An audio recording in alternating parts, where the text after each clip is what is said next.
Bonjour à toutes et à tous, aujourd'hui on se retrouve dans une nouvelle petite vidéo, voilà tout simplement. La vidéo que j'avais un petit peu tease lors de la précédente vidéo. Ça fait beaucoup de vidéos en une seule vidéo. Bref, je m'égare. Donc là je vais vous montrer comment installer un petit script qui vous permettra d'enlever toutes ces saloperies là que Windows 10 préinstalle. Netflix je sais que ça peut être utile. Mais par exemple le solitaire collection qui est en fait un truc payant, on en a rien à foutre. Et au lieu que de juste faire clic droit désinstaller sur tous les trucs, ce qui prend 10 ans, et qui laisse malgré tout des fichiers et des clés de registre sur votre ordinateur, quelqu'un a développé un petit script qu'il a gentiment laissé sur GitHub pour nous aider à nous débarrasser de ces saloperies que que Microsoft préinstalle. Donc, je vous mettrai le lien du GitHub en description, vous n'aurez pas besoin d'aller le chercher sur Google. On va avoir besoin de cette petite commande qui va nous permettre d'exécuter des scripts. Mais on va d'abord télécharger ça en .zip.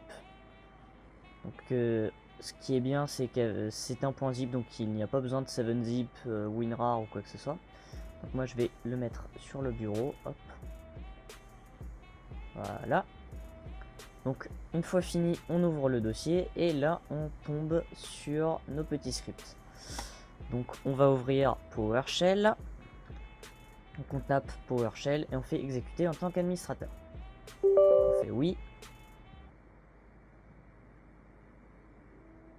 On attend que ça démarre et en attendant on va aller copier ce texte. Donc on va faire clic droit copier.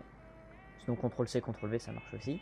Et dans PowerShell on fait clic droit, hop, voilà, ça le colle automatiquement.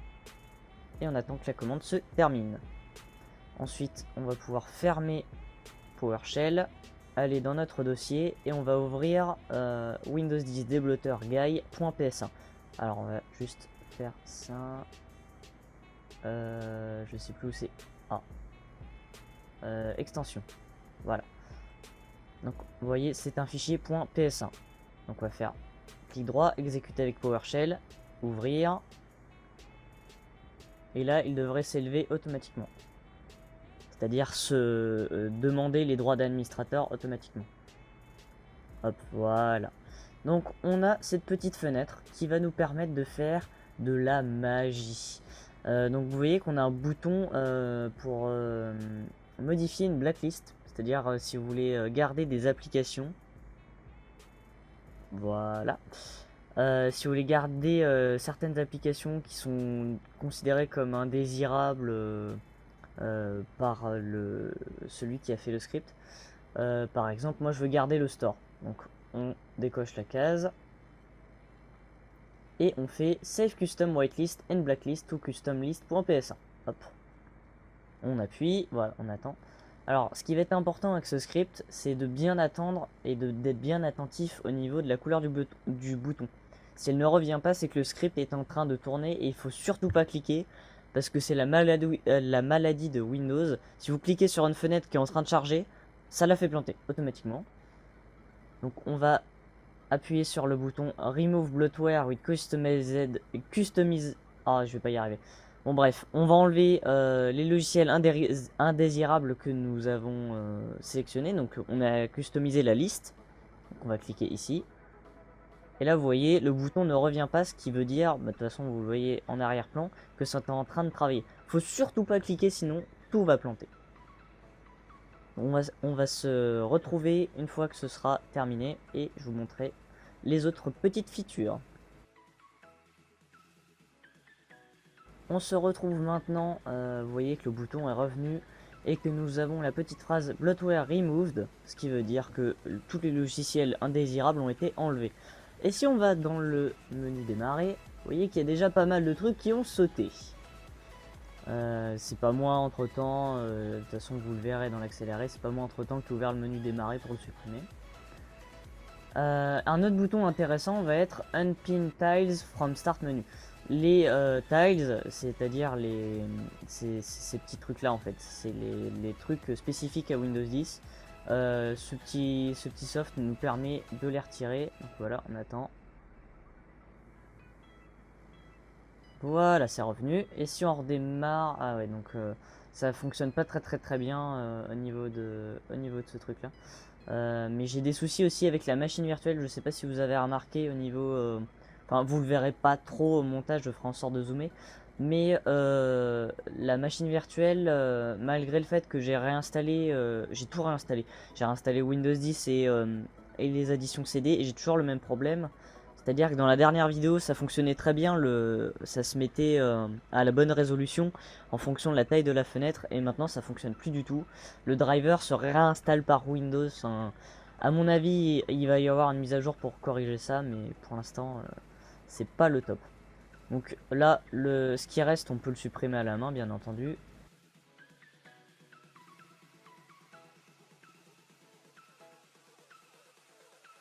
Ensuite, ce qui va être très important à faire, ça va être de désactiver les tâches de télémétrie. Les tâches de télémétrie, c'est ce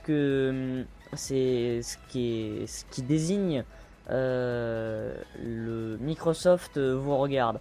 En gros, c'est les données que Microsoft va récupérer sur ce que vous faites sur votre ordinateur.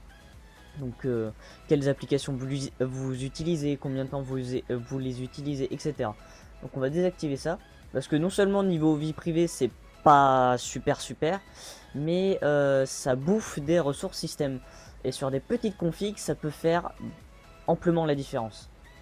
Et je vois qu'il ne s'est pas correctement élevé. Je vais le redémarrer en mode administrateur juste après. Je vous montrerai comment faire ça. Donc on va enlever... on va le faire tout de suite d'ailleurs. On va redémarrer en mode administrateur. Donc on va aller chercher notre PowerShell comme tout à l'heure. Le créateur du script a fait une mise à jour en fait et maintenant ça s'élève plus automatiquement. C'était détecté par les antivirus, donc je pense que c'est la raison pour laquelle il l'a viré. Donc là vous voyez qu'on est dans c:/windows/system32. On va changer ça. Donc on va faire c:/users mon nom c'est admin je crois. Voilà. Vous pouvez faire tab pour terminer la commande en cours. Ouais, ça va être desktop, voilà.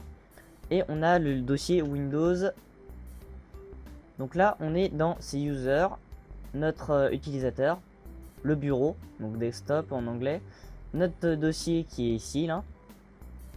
Et là, on va pouvoir faire ./Windows guy, voilà. Et ça va l'exécuter. Avertissement de sécurité, on va faire oui. Oui, c'est l'équivalent de la petite fenêtre qui s'ouvre et voulez-vous exécuter ce fichier. Donc on se retrouve avec exactement la même chose. Et on va pouvoir désactiver les tâches de télémétrie. Et vous allez voir qu'on n'a rien en rouge ce coup-ci. Voilà, là on n'a rien du tout en rouge. Attends que ça se finisse. Voilà, les tâches de télémétrie ont bien été désactivées. Donc on va retirer aussi les clés de registre des logiciels qu'on a désinstallés. Puisque mine de rien ça prend de la place et ça pourrit le registre pour pas grand chose. Et généralement ça fait des petites optimisations de performance, ça évite de charger des clés pour rien. Ok, donc on se retrouve avec le script qui nous dit que les clés de registre ont bien été supprimées. Donc on va réduire ça. Faut surtout pas fermer cette fenêtre, hein. Vous la réduisez juste à la barre des tâches. Donc on a désactivé les tâches de télémétrie. Mais voilà, mais c'était sûr en fait. C'était sûr.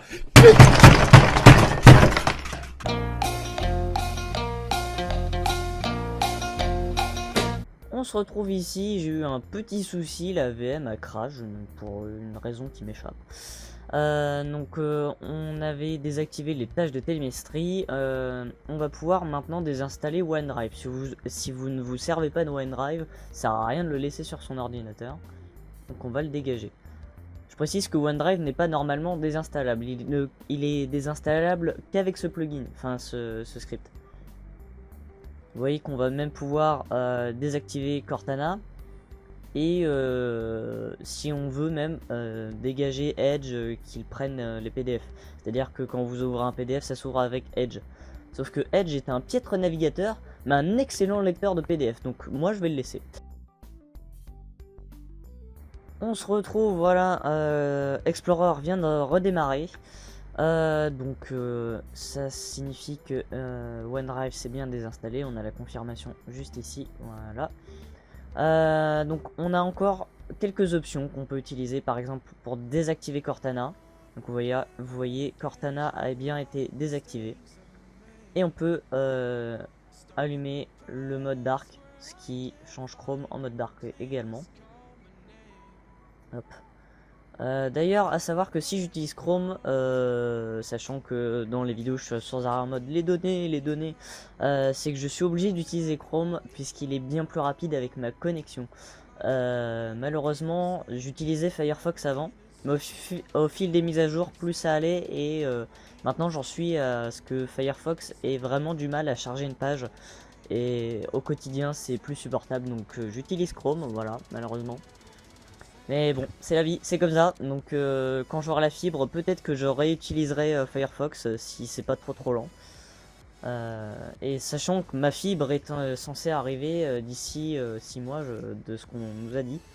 Donc vous verrez peut-être plus de vidéos parce que là pour uploader une vidéo ça me prend environ 1h30. Donc vous comptez le montage qui me prend plusieurs heures souvent.